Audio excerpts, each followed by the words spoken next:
Rightio. So the Forewarned Forearmed project was a really large project that involved a cast of thousands. I think in horticulture it involved viticulture. Wine Australia was part of the funding for that, but it was GRDC and cotton and sugar and meat and wool and grains, and it's like a myriad of people put funding into it.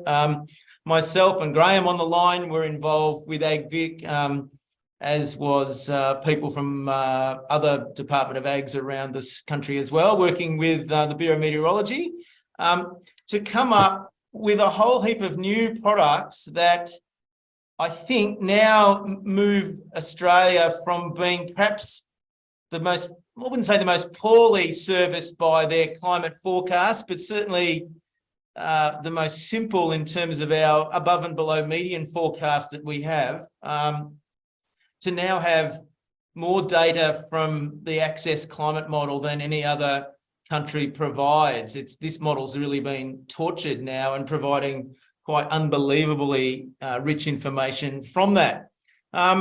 So what I'm going to do today is actually go through a bit of theory, because we all like a bit of theory. Rightio. So this is a mystery location in Australia. We're looking at some August to October rainfall here historically over 124 years. The average is 125 mil, the median is 123. The lowest in that data set is 46 millimeters, and the highest is 278.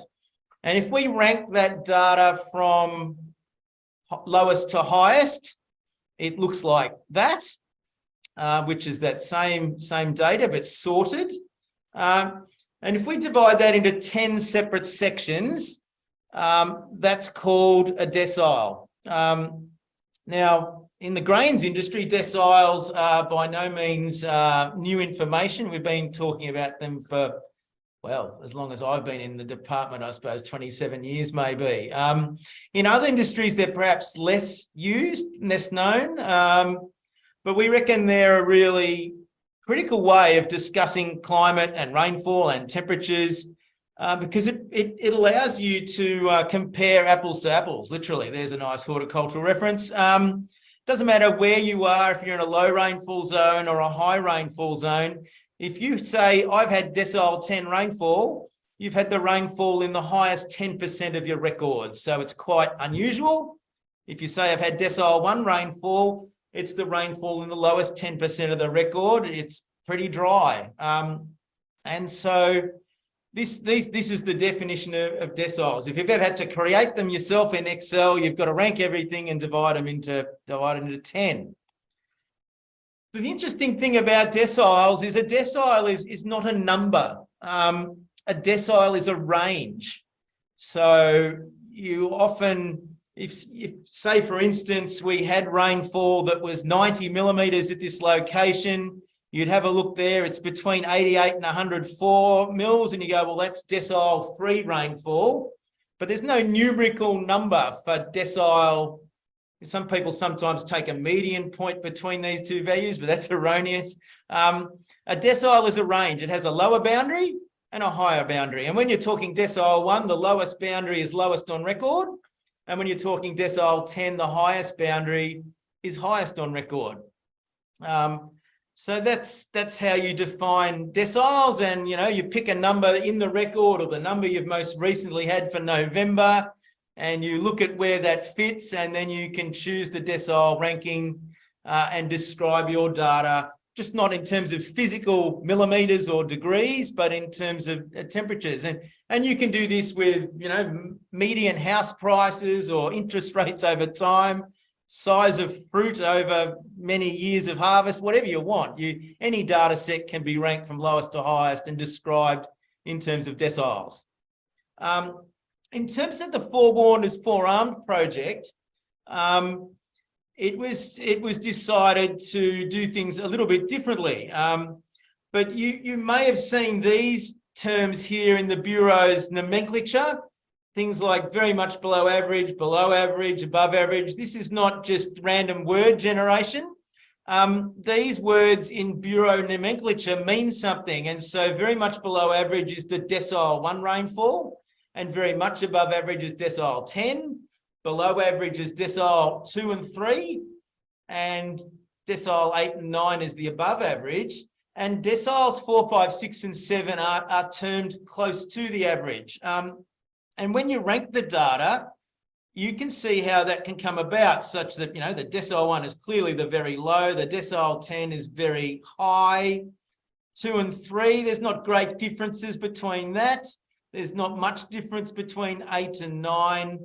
And 4, 5, and 6, 7 has a spread, but it's kind of, it's almost the middle third of the data, but it's not perfectly a third, it's a bit more than that. But when you get average rainfall, decile 4, 5, and 6, 7 is not distinctly far apart from itself. So these words are used by the Bureau to talk about these decile rankings. In the Forewarned is Forearmed project, what has been done is we've done a bit of a sneaky, and we've looked at quintiles, which is dividing the data into fifths. Terciles are divided into 3, quartiles divided into 4, quintiles divided into 5, deciles into 10 equal portions. But by definition here with this quintile sort of thing is that quintile 1 is decile 1 and 2 combined, and decile 9 and 10 is the quintile 5. And the important thing with this quintile stuff is that there's a 20% chance historically, if you have a number and you're looking for where it fits in the historic record, there's a 20% chance that it's falling somewhere in here. I should have said before that when you have deciles, there's a 10% chance that your bit of data falls in one of those deciles, just by definition. There's a 10% chance it fits in, and with quintiles, there's a 20% chance that when something happens, it can fall somewhere in amongst here. And so what we're looking in this project is we're looking at whether those odds increase above 20%. So always keep that in mind when we're talking about this stuff, that the 20% is just the boring chance of whatever happening normally. And if you're lower than 20 or higher than 20, then it's a bit more abnormal. And like deciles, the quintiles have an upper and lower boundary to their range. And in terms of the nomenclature, the Forewarned and Forearmed project is called unusually dry, decile 1 and 2, unusually wet 9 and 10, and the average is decile 5 and 6. The drier is decile 3 and 4, and the wetter is decile 7 and 8. So from now on, we'll see these sort of words used. And once again, they're not random word generation. They have a definition and a meaning as to why we're using them. So let's go now and look. We won't be doing a live capture of, we can go perhaps towards the end and show the website live. But to find the products, a lot of people have never gone to the Bureau's actual climate page. There's 2 places you can find it. This is their home screen here. You can go to climate and past weather, or down the bottom here, you've got water, climate, and environment. And if you hit climate, both of those 2 sections will take you to the same page, which is this one. This is the website if you wanted to take it down. Write it down if you're looking at the recording. But this is the climate page here. There's a power of information that I and Graham go to here on this site, but specifically the forecasts are up here in the rainfall outlook. It's the beautiful map there of our above and below median forecast. If for interest you're looking for the rainfall maps for the last week, the last fortnight, the last month, the last year, that's this box just here, which is the recent rainfall one. And you can get the decile maps for rainfall there as well, but we digress. That brings you to this section here, the chance of above median forecast. And there's a number of tabs down the side here, which are new as opposed to some which are older. So you click on that one.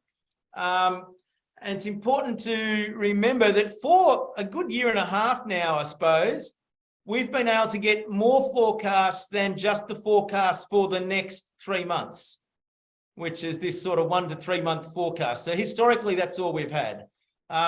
about a year and a bit ago now, the access model was expanded such that you could now get forecasts out for 1 week, the next week, the first and second week combined, the second and third week combined, months 1 and months 2, and months 2 and 4. So it's not just the next 3 months, which is what we see classically on the forecast in the media. There's all this other shorter term information, which is not a weather forecast. And that's the whole thing about Forewarned, Forearmed, is it was discovered that the access model and climate models per se around the world, which are initialized with the weather forecast as they see it on the day they're run. The weather forecast is better going out past 7 days. Most weather forecasts are useless after day 8 and no better than flipping coins. But the climate forecasts have got some of that embedded weather knowledge, but the overarching climate signal, and they can start having skill into weeks 2 and 3 that the weather model is useless at because of just random chaos in the weather. And so that's where this project has really shone, I think, by teasing out weeks 2 and 3, and particularly looking at the spikes in rainfall and temperature, in dryness, in coldness, that might be useful in managing horticultural business and agricultural businesses in general. So when you click on the good old above and below median forecast, this is one from a couple of days ago. We've just chosen the month forecast here of December, but you can choose the weeks here by choosing different tabs, or the good old 3-month forecast. This is the December forecast. This is just the chance of above median one.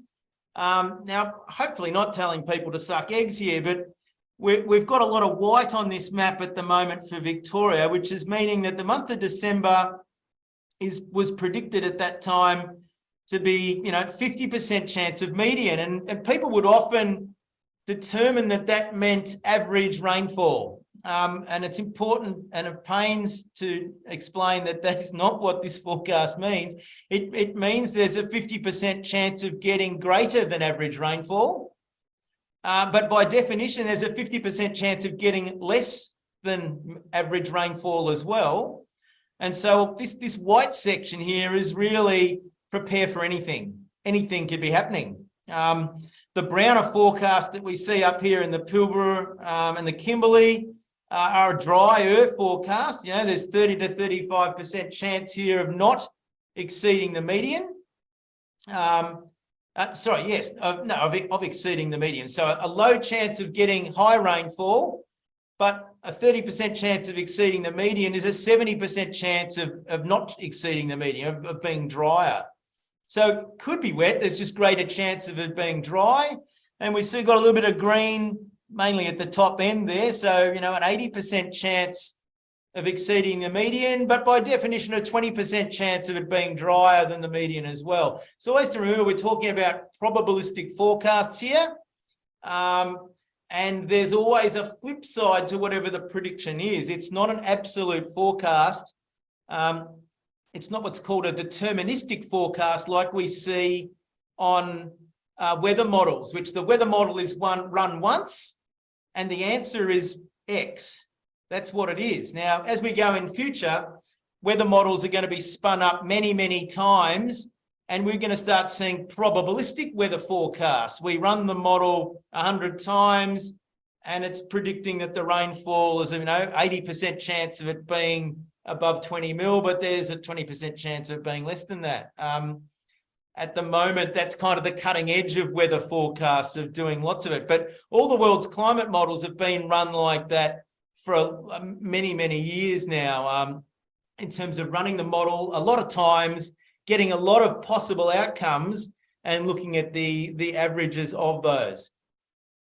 So the first new product that we had, which is not overly new, it's been out for probably almost 3/4 of a year to a year now, was the first of our extreme forecasts, which is just the extremes map. So we're looking at the chances of unusually dry rainfall here for the month of December across Australia in a map format. And remembering that unusually dry is the decile 1 and 2 rainfall, or quintile 1. And you can see on this little legend over here that the average chance of getting that is 20%, remember? And so we're seeing some areas of Australia here for where there's a 30 to 40 or 40 to 50% chance of being in the driest fifth of records. And so the model is clearly, almost doubling the odds there from 20% up to 40%. And that's what's on the side here. You've got to double the chance here. If you move from 20 to 40, you're doubling the chances. There's double the model runs that have come out in the driest thing. Now, I should explain that the Bureau, when they're doing their forecast, they do this every day, and they use the last 3 days of forecast. Their big supercomputer can run the model 33 times in a day, and every forecast is made up of 99 model runs of the previous 3 days. We can round it up to 100 for simplicity. So this forecast here is made up of 100 separate model runs. You'll see the unusually wet is beside that, and you can see that the prediction for December has, to be honest, this had changed. Now, I don't know what it's done this morning. We might go and have a look.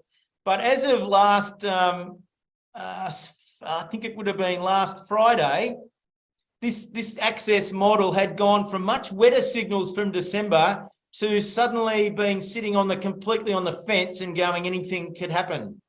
And that was a major change in the forecast out of this model, which for the better, I would have thought, in horticultural land and in my industry of the grains industry as well, desperately looking for some drier weather indeed. And it looks like, at least from this model, was seeing the tea leaves differently to the previous week, and that the signals had kind of gone off for the wetter December, which was great to see. The other thing you can go to is temperatures. And so obviously for temperature, you've got maximums and minimums. And when you do temperature, you've got a toggle between maximum and minimum, and you've got unusually cold and unusually warm maximums. So that's warmer than normal daytime temperatures normally. And then you've got the warmer or cooler than normal minimum temperatures, the nighttime temperatures. So this is just looking at an example here of a 2-week forecast from the 6th of December to the 19th of December, looking at the chances of unusually cool. Remembering once again, 20% is considered normal chance, and we've got some increased chances around Esperance of it being much cooler than normal for maximum temperature, and along the south of the Divide and east of the Divide in New South Wales. And if we're looking for warmer temperatures, unusually warm ones, same period for the 2-week period, we can see the top end really screaming up there to 80% chances of being in the warmest fifth of records, being decile 9 temperatures up there. I presume they're still in the middle of mango harvest up there, maybe coming to the end, but that's probably going to hasten that on pretty quickly too. I think they've been having some very warm temperatures up there anyway for the last many number of months. And then just flipping over, this is now the minimum temperatures. Should have been. What do we got there? Unusually cool. Should be the minimum temperatures. I'm hoping it is. Chance of unusual nights. 13. This is moving to the 13th to the 19th period here now. And we're just seeing same detail really. I'm not convinced that is actually, I reckon that's maximum temperature. Actually, I think it was supposed to be minimums. If you hit minimums though, you get the same sort of thing going on there. But this was for the second week out in the forecast from the 13th to the 19th.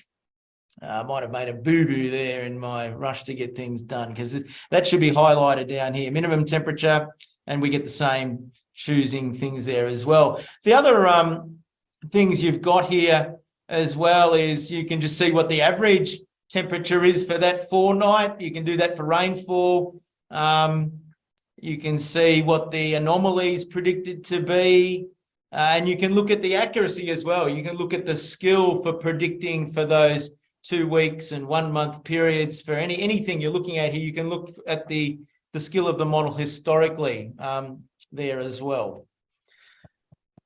All right, which brings us to a new product, or another newish product here. This has been around for a little while as well. This is the one that Graham and I have loved the most, because this is a point and shoot thing here. You can, when you get to that chance of median map, you may or may not know that if you've accidentally just clicked on it, you'll get a drop pin appearing, and you'll get this little bar chart coming up, which is the decile bar or the quintile bar chart. And this is the one for 13th to 19th of December, and we're looking at the chances of unusually, well, not usually unusually wet. What we're seeing here is the spread of the most recent 99 model runs. And we can see that there's a close to 18% chance of being in decile 1 to 2.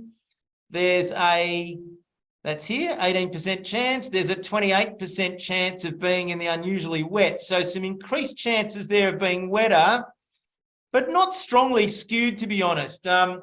Many of the forecasts we've seen in the previous 3 months have had 3% chances of being decile 1 and 2, and 10% chances of decile 3, 4, and 40% chances of being decile 9, 10. They've been really strongly skewed towards the wetter end, but this one's a bit more blander and a bit more boring at the moment, which is a good thing to see. There's slightly increased chances of wetter, but not distinctly different across the rest of the decile ranges.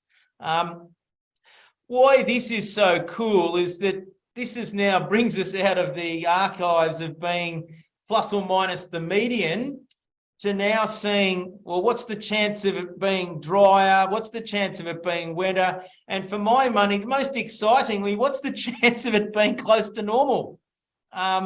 Which we've just never had before. So now you can see there, slightly decreased odds of it being more around the normal there, but a 59% chance of being above the median. But this is really all the model runs of those 99 model runs that make up that plus or minus median forecast of 59%, giving you much more information there. And you can click on that. This is just the week one, but you can look at months, or you can do this for the 3-month outlook as well.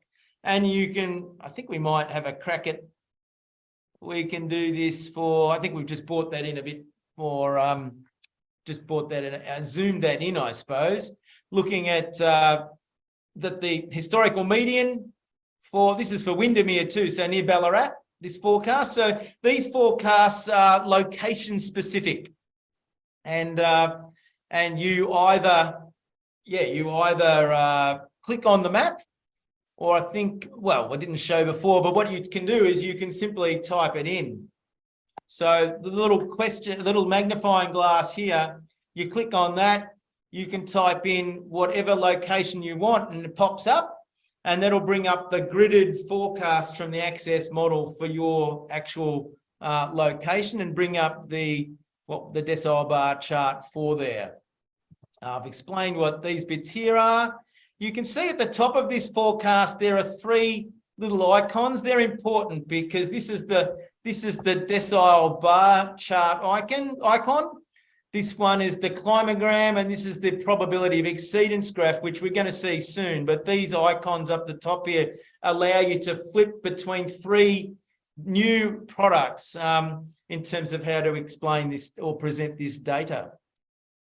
The stars on the side represent the skill. So if you've got 1 star, there's not much skill at all. In fact, flipping coins is just as good or better. If you've got 2 stars, you have some skill, certainly better than flipping coins. If you've got 3 stars, that's pretty high skill. So that's really just the simple way of looking at that. If you want to go into the statistics of how that's worked out, you can, the little information button here that you see around provides extra details. You can, all these things hoverable as well. You can hover over these images and things will be popping up that can take you off to information sources. Just to show there that when we're comparing the skill and the averages of the data, It's from the period 1981 to 2018. It's a 30-year period of history.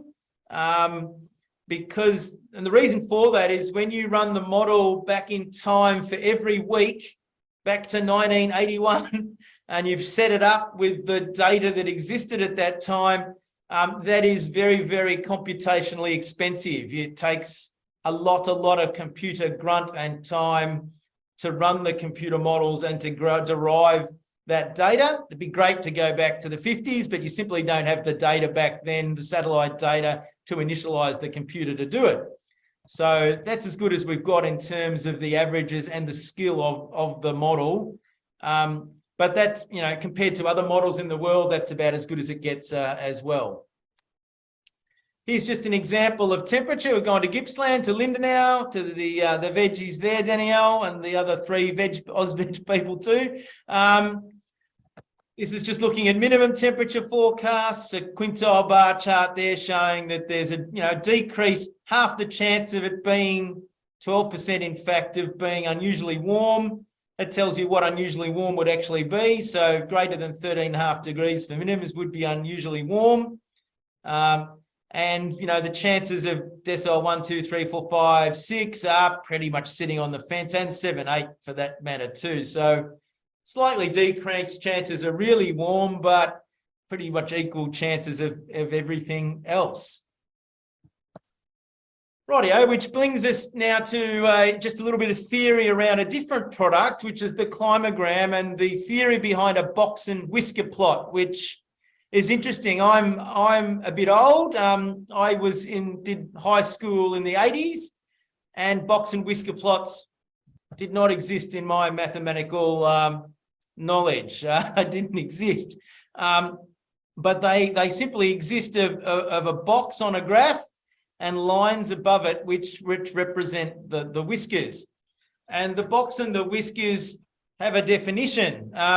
I think the box and whisker plots were invented by a statistician around 1974, and they've taken quite a while to come into common parlance, but they are more so now. And people that went to high school through the 90s and the 2000s, usually they understand these things, they get taught them. But the definition of box and whisker is the box is the middle 50% of the data, and the median or the middle value is the line across it.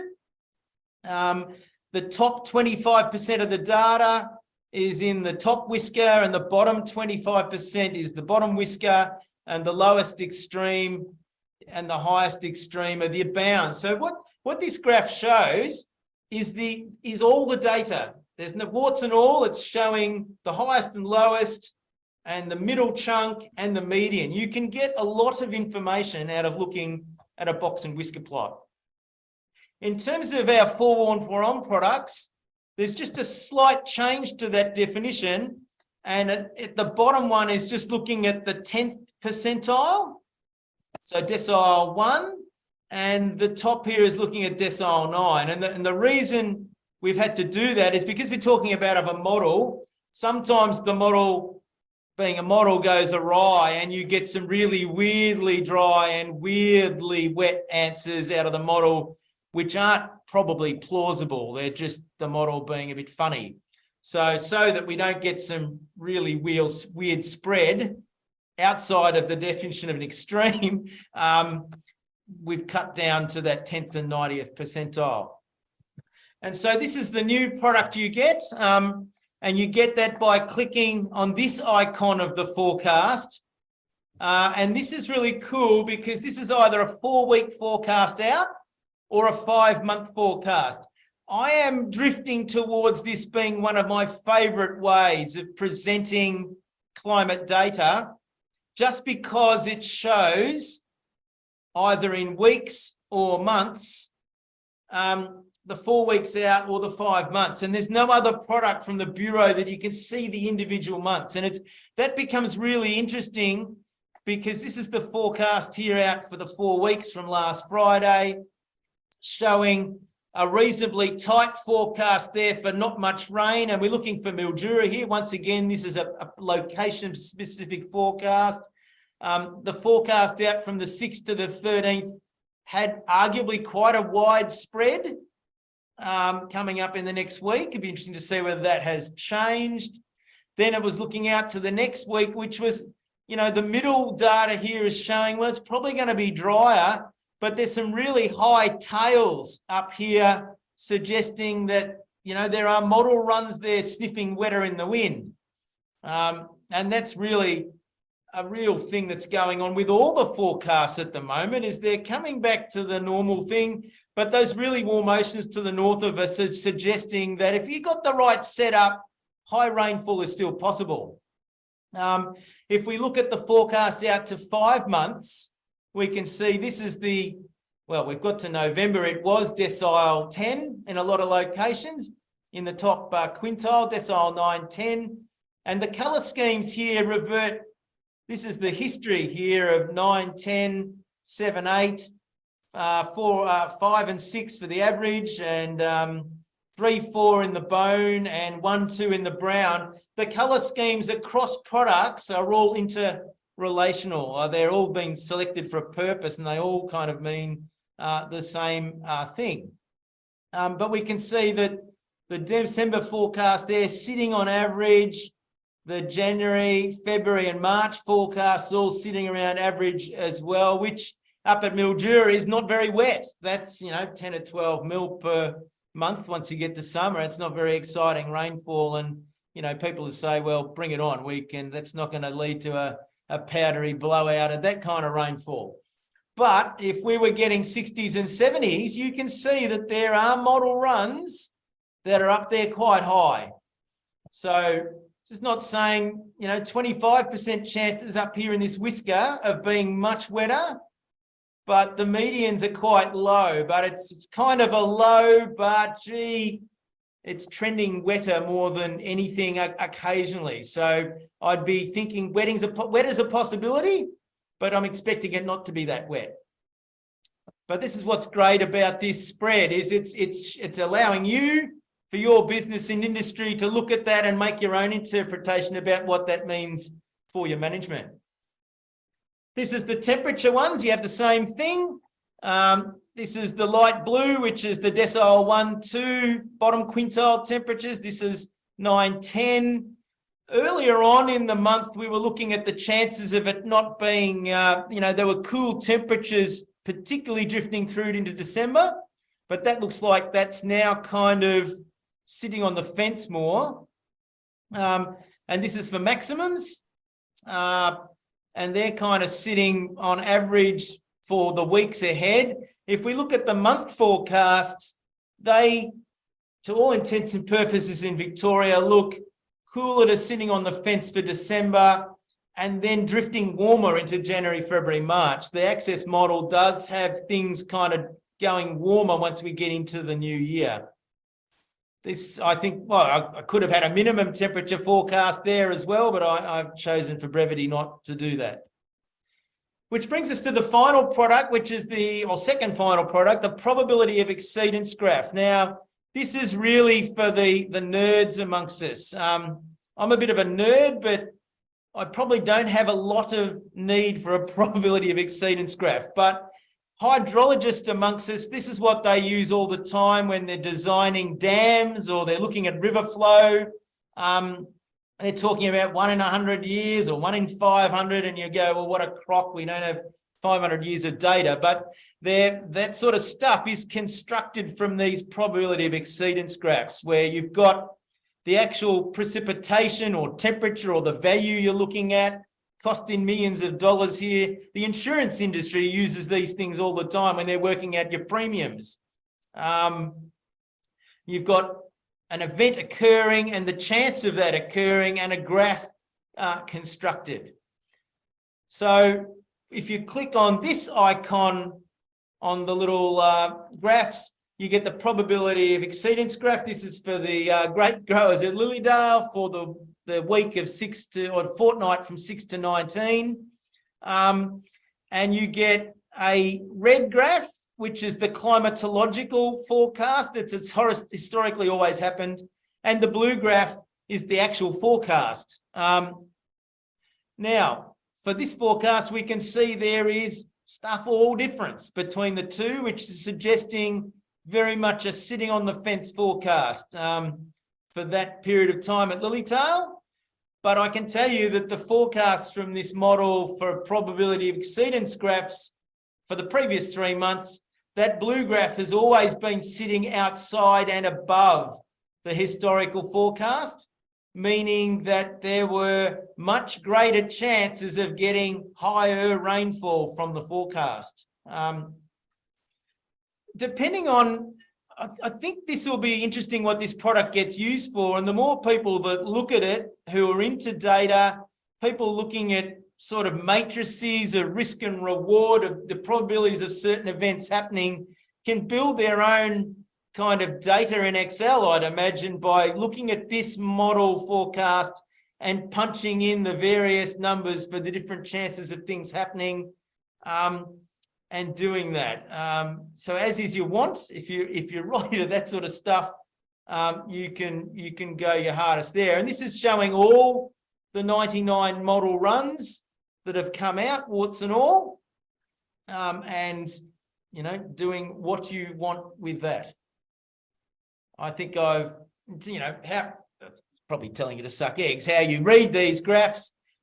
You can read them from this way, but you can also read them from that way. So if you go this way here, what's the chance of me receiving around 15 mil for this period? Well, it's about an 80% chance supposedly there of exceeding that. Given we're Lilydale, that's a relatively higher rainfall location. What's the median chance of rainfall? Well, it's a 50% chance of getting around whatever's written up here, 28 mil. What's the chance of me getting 45 mil? Well, it's about a 30% chance. So you can read every sort of combination of this. The last product we've got is back in those original maps. It's a map forecast. It's down here. This is where we were getting those extremes maps that you don't have to, but you can click anywhere on them to get those quintile bars and the probability of exceedance and the climograms up. But this is just a map showing what's the chance of getting a user-defined amount of rainfall of 15, 25, 50 or 75 mils in the next 3 days. That's all we're looking at. And you can look at a 3-day total over weeks. This doesn't go for months. Now, this product was asked for by the Northern Zone people. I didn't explain that we had a lot of user groups. Some of you people might have been involved in that user group stuff for viticulture, but we had user groups for beef and sugar and, groups of industry people, farmers and other industry agronomists and consultants who were providing information into this project to frame the way these things looked and what we were asking of the access model initially. And this is one that the Northern people asked for. I'm not quite sure what purpose it's going to have in the South. I think we're going to find out. But it's classically used for the northern wet season bursts of the monsoon. But down south, it might be useful for picking and crop protection, where you're looking at certain amounts of rainfall potentially bringing you unstuck over a certain period of time. In grains, for interest, we might be interested in this for, the timing of the break. What's going to happen there when we're getting the start of the season in, March, April, May, heaven forbid, June or July, but we will see. But I think time will tell as to what that actual graph is useful for. But you might be sitting there yourself and thinking initially, right now, what you might be able to use that for. We'll take you through just a live example. We'll see if that forecast has changed for December for interest's sake. Rightio. So this is the Bureau's homepage. As I said, you scroll down. Here's the climate and past weather. Here's the climate. Either of them will take you there. There's the forecast, the long-range forecast. We'll click on that. Up it comes. Chance of above median. There it is. Here's the choice of weeks. We can go week. We can go the next week. Looking like it's back to normal for there. we can go to month. So here's our forecast for December. It doesn't look like it's changed dramatically by the looks of that. Give me a location, Mark, in Victoria. Oh, I'm going to be biased and go to Goulburn. I'm down the southern end, so Buxton, please. I know what's going to happen here. Buxton, there we go. Buxton, Victoria. Please wait. Right, so there's our decile chart there for Buxton. Not showing much of a difference there for December. Pretty much the odds of anything happening are all over the shop. So I think that's what's interesting is this tells you that there's no overarching climate driver at the moment to necessarily be spinning it up wetter or drier. And that's important information to know. Like, it's not, the chance of average is normal too, but the chance of really dry and the chance of really wet is the same as well. And that really is a plan for anything forecast, which is better than planning for average and being blindsided by something really dry or really wet. And people go, oh, the Bureau didn't forecast that. Well, in actual fact, the odds were the same. There's 20 model runs that are coming out really wet out of that model at the moment, but there's 20 coming out really dry as well. If we go to this is the little button up here, we'll go to somehow I've gone to Taggart now, but anyway, that's must be the closest you get to Buxton. Yes. This is that 4-week forecast showing the spread, and that's showing, these are really wide box and whiskers. There's nothing tight about that prediction there or the ones afterwards, showing that for the weeks ahead, the model is all over the shop, which is, I think, indicative of this breakdown of this La Nina period. It's ocean's really warm to the north of us, and anything is going to be possible. If we still get a connection up to the tropics, the game is on, as indicated by some of these really wet things here. But the actual medians of these things are sort of showing there's a chance of a wetter week from the 10th onwards, and then coming back to normal odds of rainfall in the weeks leading up to Christmas. And then you've got the 5-month forecast here, and it sort of comes back to normality. You can see I'm hovering over here and things are popping up in terms of the numbers that define the different parts of that box and whisker. And then if we get so excited, we can look at let's go for the 3-month one, for instance. Let's see if there's a difference in that. Come on down here. Got to click back on the little button there. Is that happening? Here it goes. Here's our probability of exceedance forecast at Taggart. And you can see there is a little discrepancy there between history and the forecast being, it's sniffing a little bit wetter in the wind there for the next 3-month forecast. I think that's because when we go to the 1-month one, I think January sniffs out. Yeah, so January is predicted to be a little bit wetter just from the median forecast. Okay. So December's coming back to normality, but then January's sniffing a little bit more wetter in the wind. So it could there's be cutting the forecast. More gains. Okay, yep. There's the forecast for January.